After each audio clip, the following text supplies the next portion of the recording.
नमस्कार। हम लोगों ने जाति पर चर्चा करी थी। जाति की परिभाषा और जाति का स्वरूप, भारत में जाति व्यवस्था, इसके बारे में चर्चा कर चुके हैं। आज हम जाति और वर्ग, भारत में जाति और वर्ग जो है उसके बारे में बात करेंगे। सामाजिक स्तरीकरण सभी समाजों में देखने को मिलता है और अलग अलग समाजों में इसका स्वरूप अलग अलग होता है। कुछ समाजों में इसके स्वरूप में भिन्नता व्यक्ति के वंशानुक्रम पर आधारित होती है, जबकि कुछ समाजों में व्यक्ति की योग्यता, कुशलता के आधार पर होती है। पहली अवस्था में किसी भी प्रकार का परिवर्तन संभव नहीं है, जबकि दूसरी अवस्था में परिवर्तन संभव है। पहली स्थिति में जातीय स्तरीकरण है और दूसरी स्थिति में वर्गगत स्तरीकरण है। इस प्रकार स्तरीकरण का प्रथम आधार जाति है और दूसरा आधार वर्ग है। जाति स्तरीकरण के प्रथम आधार की विस्तार से विवेचना हम पहले कर चुके हैं। वर्ग की विवेचना यहाँ पे हम अब करेंगे। विश्व के अनेक समाजों में स्तरीकरण का आधार वर्ग ही है। इस प्रकार वर्ग की उत्पत्ति सर्वव्यापी है, क्योंकि समाजों का संगठन प्रमुख रूप से विभिन्न वर्गों पर ही निर्भर है। लेकिन वर्ग क्या है, इसकी विशेषता क्या है, जाति से ये किस प्रकार से भिन्न है, ये सब हमें जानना चाहिए। वर्ग से आशय व्यक्तियों के एक ऐसे समूह से है जिसकी सामाजिक स्थिति प्रायः समान स्तर की होती है। एक समान सामाजिक पद के कारण जब व्यक्ति पारस्परिक संबंधों का निर्माण करता है तो वे एक वर्ग की स्थापना करता है।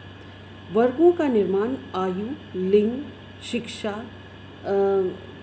व्यवसाय इत्यादि के आधार पर होता है। जैसे जैसे समाज का संगठन और आकार बढ़ता है, वैसे वैसे वर्गों में अंतर भी बढ़ता चला जाता है। इस तरह से वर्ग एक खुला समूह है जिसकी सदस्यता कोई भी ग्रहण कर सकता है। सामान्य रूप से वर्ग का आधार आर्थिक होता है, लेकिन कई अन्य आधार वर्ग का निर्माण कर सकते हैं, जैसे शिक्षित, अशिक्षित, कृषक, व्यापारी, क्लर्क इत्यादि। अनेक प्रकार के वर्ग हैं। अर्थात जब समाज जन्म के अतिरिक्त किसी आधार पर विभिन्न समूहों को विभाजित करता है, तो ऐसे प्रत्येक समूह सामाजिक वर्ग कहलाते हैं। इसी विशेषता के कारण बॉटमोर ने वर्ग को तथ्यतः समूह कहा है, जो अपेक्षाकृत खुला है, बंद नहीं है और जिसका आधार निर्विवाद रूप से आर्थिक है। वर्ग के से संबंधित अनेक परिभाषाएं हमें देखने को मिलती हैं। ऑकबर्न और निमकॉफ ने सामाजिक वर्गों को परिभाषित करते हुए कहा है कि एक सामाजिक वर्ग ऐसे व्यक्तियों का संग्रह है जिसकी दिए हुए समाज में आवश्यक रूप से समान सामाजिक परिस्थिति, सेम सोशल स्टेटस हो। गिन्सबर्ग ने कहा है कि वर्ग ऐसे व्यक्तियों का समूह है जो व्यवसाय, धन, शिक्षा, जीवन यापन की विधियों, विचारों, मनोभावों, प्रवृत्तियों और व्यवहारों में एक दूसरे के समान होते हैं अथवा कुछ आधारों पर समानता की भावना से मिलते हैं और इस प्रकार अपने को समूह का सदस्य समझते हैं। गिन्सबर्ग के अनुसार एक सामाजिक वर्ग व्यक्तियों का समूह अथवा श्रेणी है जिसका समाज में एक निश्चित पद होता है और ये पद ही अन्य समूहों से उसके संबंध को स्थायी रूप से निर्धारित करता है। गिन्सबर्ग कहते हैं कि वर्ग निर्माण के लिए ज्ञान, प्रजातीय विशुद्धता, धर्म, संपत्ति और शौर्य आदि विशेषताओं को आधार माना गया है। मैकाइवर और पेज के अनुसार एक सामाजिक वर्ग समुदाय का वह भाग है जो सामाजिक परिस्थिति के आधार पर शेष भाग से अलग कर दिया जाता है। लैपियर कहते हैं कि सामाजिक वर्ग एक सांस्कृतिक समूह है जिसे संपूर्ण जनसंख्या में एक विशिष्ट स्थिति या परिस्थिति, पोजीशन या स्टेटस प्रदान की जाती है। मैक्स वेबर कहते हैं कि एक समूह तब तक वर्ग कहा जा सकता है जब तक कि उस समूह के लोगों को जीवन के कुछ अवसर समान रूप से प्राप्त हों, लाइफ चांसेस जो हैं समान हों, जहाँ तक कि वह समूह वस्तुओं का पर अधिकार या आमदनी की सुविधाओं से संबंधित आर्थिक हितों द्वारा पूर्णतया निर्धारित तथा वस्तुओं और या श्रमिक बाजारों की अवस्थाओं के अनुरूप हो। ये परिभाषा जो मैक्स वेबर की है ये पूर्ण रूप से आर्थिक आधार पर है। ऑल्सन का कहना है कि सामाजिक वर्गों का निर्माण उन व्यक्तियों के द्वारा होता है जिन्हें लगभग समान मात्रा में शक्ति, सुविधाएं और सम्मान मिलता है। तो इन परिभाषाओं से हम समझ सकते हैं कि वर्ग और जहाँ तक इन परिभाषाओं का के संदर्भ में बात करें तो कार्ल मार्क्स की जो परिभाषा है वो वर्ग व्यवस्था को दो भागों में बांटती है, एक बूर्जुआ और एक प्रोलेटेरिएट या मजदूर वर्ग। The haves and the have nots, जिनके पास है और जिनके पास उत्पादन के साधनों पर नियंत्रण नहीं है। तो इस कारण ये आर्थिक विषमता जन्म लेती है। जिन लोगों के पास साधन संपन्नता है वे पूंजीवादी वर्ग के सदस्य हैं और जो लोग मजदूर वर्ग हैं उनके पास ये साधन नहीं होते हैं। अब वर्ग क्या है, वर्ग की विशेषताएं क्या हैं? अलग अलग विचारकों ने, जैसा कि हमने परिभाषाओं में देखा, किसी ने आर्थिक आधार दिया, किसी ने सामाजिक, किसी ने स्टेटस परिस्थिति के आधार पर वर्ग को बांटा है। तो उसके आधार पर अब हम देखेंगे कि वर्ग की विशेषताएं क्या क्या हैं। प्रमुख विशेषता है कि इसमें एक निश्चित संस्तरण देखने को मिलता है या एक डेफिनेट हायरार्की देखने को मिलती है। ऊंच नीच का भाव जो है वो वर्ग में देखने को मिलता है। सामाजिक वर्ग श्रेणियों में विभक्त होते हैं। ये उच्च वर्ग, मध्यम वर्ग, निम्न वर्ग इसमें विभाजित होते हैं। उच्च वर्ग के सदस्यों की संख्या सबसे कम होती है लेकिन सामाजिक प्रतिष्ठा सबसे अधिक होती है। निम्न वर्ग के सदस्यों की संख्या अधिक होती है लेकिन प्रतिष्ठा इनकी नगण्य होती है। आर्थिक स्थिति कमज़ोर होने के कारण उच्च और निम्न वर्ग के सदस्यों में सामाजिक दूरी बढ़ती चली जाती है। यहाँ डब्ल्यू लॉयड वार्नर की हम परिभाषा जब हम देखते हैं वर्ग के आधार पर, तो वो उच्च, मध्यम और निम्न वर्ग को भी अलग अलग श्रेणियों में बांटते हैं। कहते हैं कि उच्च वर्ग, उच्च मध्यम वर्ग और उच्च निम्न वर्ग। इसी तरह से मध्यम वर्ग भी अपने आप में एक समग्र इकाई नहीं है, बल्कि उसमें भी हम ये डिवीज़न देख सकते हैं कि उच्च मध्यम वर्ग, मध्यम मध्यम वर्ग और निम्न मध्यम वर्ग। इसी तरह से निम्न वर्ग जो हम गरीब जिन्हें हम समझ सकते हैं, उनमें भी श्रेणियाँ जो हैं वो इसी प्रकार से हैं। उच्च निम्न वर्ग, मध्य निम्न वर्ग और निम्न निम्न वर्ग। तो इसी आधार पर हम वर्गीकरण कर सकते हैं। दूसरी विशेषता है वर्ग चेतना की या क्लास कॉन्शियसनेस की। सामाजिक वर्ग के सदस्यों में वर्ग चेतना पाई जाती है। यही चेतनता मनुष्य के व्यवहार को निश्चित करती है, अर्थात सदस्यों में समानता की भावना दृढ़ होती है। लेकिन एक वर्ग दूसरे वर्ग से प्रतिस्पर्धा करता रहता है और उनमें प्रतियोगी वर्ग चेतना का भाव आ जाता है। यही वर्ग चेतना वर्ग संघर्ष को जन्म देती है। फिर तीसरी जो विशेषता है वो है समान परिस्थिति या सिमिलर या इक्वल स्टेटस। एक ही वर्ग के व्यक्तियों की सामाजिक परिस्थिति एक ही जैसी होती है। जैसे यदि किसी समाज में संपत्ति को अधिक महत्व दिया जाता है तो उससे व्यक्ति की सामाजिक परिस्थिति ऊंची मानी जाएगी जिसके पास अधिक संपत्ति है। इसी तरह यदि राजनीतिक सत्ता को अधिक महत्व दिया जाता है तो राजनीतिक परिस्थिति होगी, और इस प्रकार परिस्थिति निर्धारण उसके आधार से हो सकता है। जब कई व्यक्ति एक ही परिस्थिति में होते हैं तो वो एक वर्ग के सदस्य माने जाते हैं। चौथी विशेषता है श्रेष्ठता और हीनता की भावना या feeling of superiority and inferiority in relation to the classes. समाज के विभिन्न समूह परस्पर श्रेष्ठता और हीनता की भावना रखते हैं। सभी इस व्यवस्था को स्वीकार करते हैं। जैसे शासक वर्ग अपने आप को सर्वश्रेष्ठ मानता है, गरीब वर्ग अपनी उनकी तुलना में हीन मानता है। पांचवी जो विशेषता है वो है प्रतिबंधित सामाजिक संबंध यानी कि रेस्ट्रिक्टेड सोशल रिलेशंस। हालांकि इसमें जाति की तरह निषेध नहीं है, पर फिर भी प्रतिबंध हमें देखने को, व्यवहारिक तौर पर हमें प्रतिबंध देखने को मिलते हैं। एक वर्ग के व्यक्ति अन्य वर्गों के व्यक्तियों से एक निश्चित सामाजिक दूरी बनाए रखते हैं। उनके सामाजिक संबंध अपने ही वर्ग तक प्रतिबंधित रहते हैं या सीमित रहते हैं। इनका आर्थिक, सांस्कृतिक और सामाजिक स्तर होता है, जिससे व्यक्ति अपने ही वर्ग के व्यक्तियों से सामाजिक संबंध स्थापित करता है। फिर मुक्तता और स्थानांतरण या ओपननेस और शिफ्टिंग। ओपननेस क्लास का एक बहुत महत्वपूर्ण विशेषता है।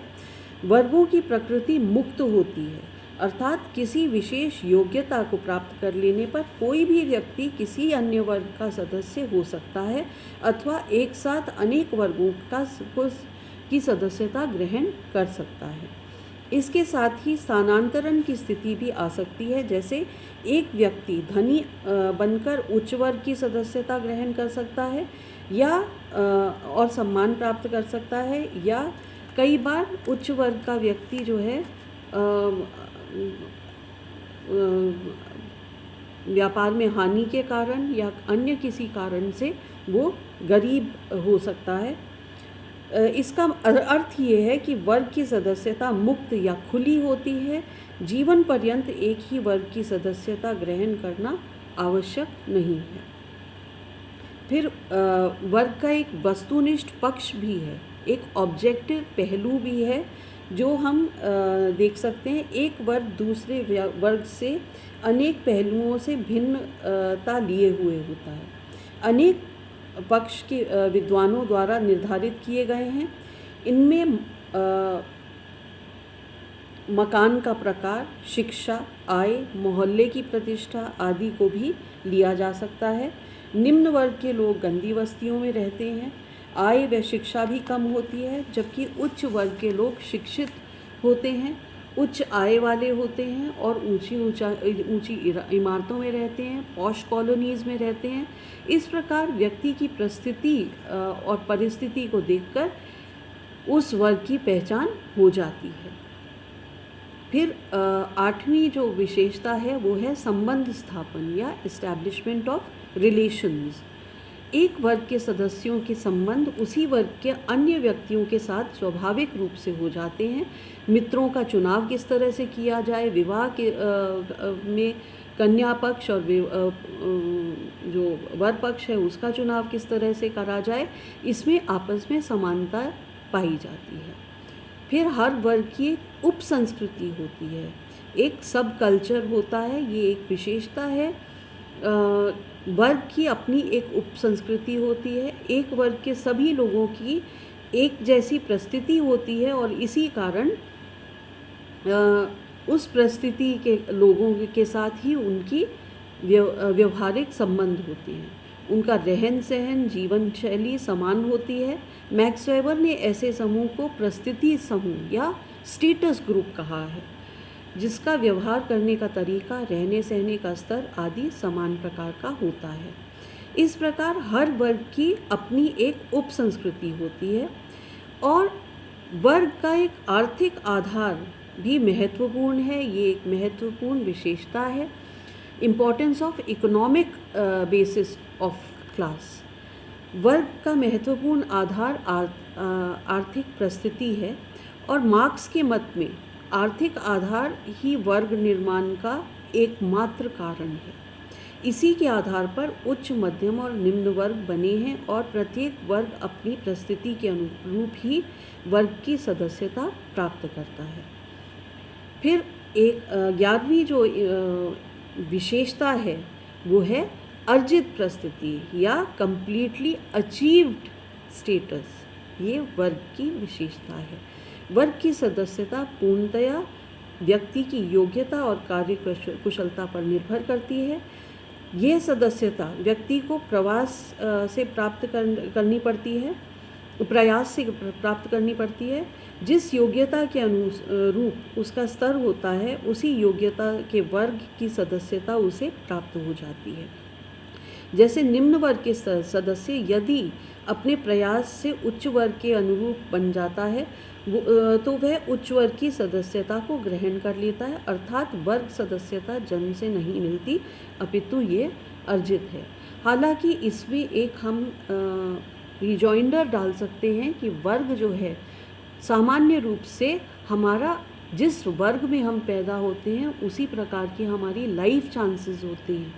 यानी कि निम्न वर्ग में अगर आप जन्म लो तो आपको शिक्षा के लाइफ चांसेस कम मिलेंगे, आपको गरीबी अधिक मिलेगी, तो आपके लाइफ चांसेस जो हैं उसी अनुपात में कम होते चले जाते हैं। एक गरीब बच्चा जो है और एक अमीर व्यक्ति का बेटा जो है उनके लाइफ चांसेस में अंतर है।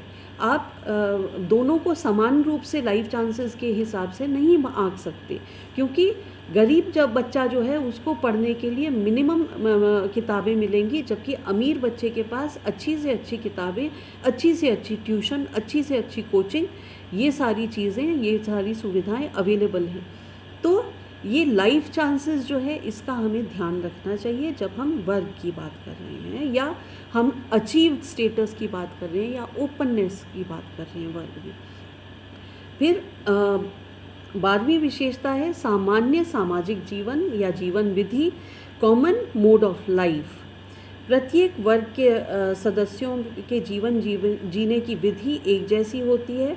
धनाढ्य वर्ग में धन का आधिक्य दिखाई देता है। विशिष्ट प्रकार की वस्तुओं का उपभोग करना प्रायः उच्चता का प्रतीक माना जाता है, जबकि मध्यम वर्ग परंपराओं का निर्वाह करता है। समाज सम्मत तरीकों पर चलना उसका अपना कर्तव्य मानता है। निम्न वर्ग में केवल भरण पोषण करना ही उद्देश्य रहता है। इस प्रकार प्रत्येक वर्ग की जीवन यापन का तरीका एक जैसा होता है, मतलब एक वर्ग का एक ही जैसा होता है। फिर वर्गों की अनिवार्यता, ये एक महत्वपूर्ण कैरेक्टरिस्टिक है जो हर समाज में हर काल में पाई जाती है। एसेंशियलिटी ऑफ क्लासेस, हर वर्ग में हर समाज में हर काल में हम किसी न किसी प्रकार के वर्गों को देखेंगे, चाहे वो दास प्रथा वाला समाज हो, चाहे वो सामंतवादी समाज हो, चाहे वो पूंजीवादी समाज हो, चाहे वो साम्यवादी समाजवादी समाज हो। हाँ, साम्यवादी समाज जो है ये कल्पना रहती है कि हम एक वर्गहीन समाज की कल्पना करते हैं, एक ऐसे आदर्श समाज की कल्पना करते हैं जहाँ पे वर्ग की अवधारणा न हो, पर ऐसा वास्तविक रूप से देखने को नहीं मिलता है। प्रत्येक समाज में शिक्षा, व्यवसाय, आय, योग्यता आदि की दृष्टि से व्यक्तियों में विभेद पाया जाता है।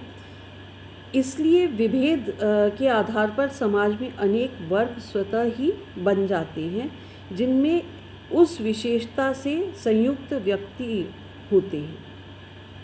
इस प्रकार समाज में वर्गों की उपस्थिति अनिवार्य रूप से होती है। वर्गों की स्थायी विशेषता भी होती है, स्टेबल क्वालिटीज़ ऑफ क्लासेस भी होती हैं। हालांकि वर्ग व्यवस्था व्यक्ति की योग्यता, व्यवसाय, आय, धन, शक्ति इत्यादि के आधार पर निर्मित होती है और किसी वर्ग के सदस्य योग्यता, शिक्षा इत्यादि के में वृद्धि कर अपने को उच्च वर्ग में ला सकते हैं, लेकिन इस प्रक्रिया में समय लगता है। प्रायः देखा जाता है कि व्यक्ति जिस वर्ग का सदस्य होता है जीवन में दूसरे वर्ग में कम ही जाता है। जैसे निर्धन व्यक्ति का धनवान होना या धनवान के निर्धन बन जाने की प्रक्रिया में काफ़ी समय लगता है और प्रायः व्यक्ति अपने जीवन में एक ही वर्ग में की सदस्यता प्राप्त करता है।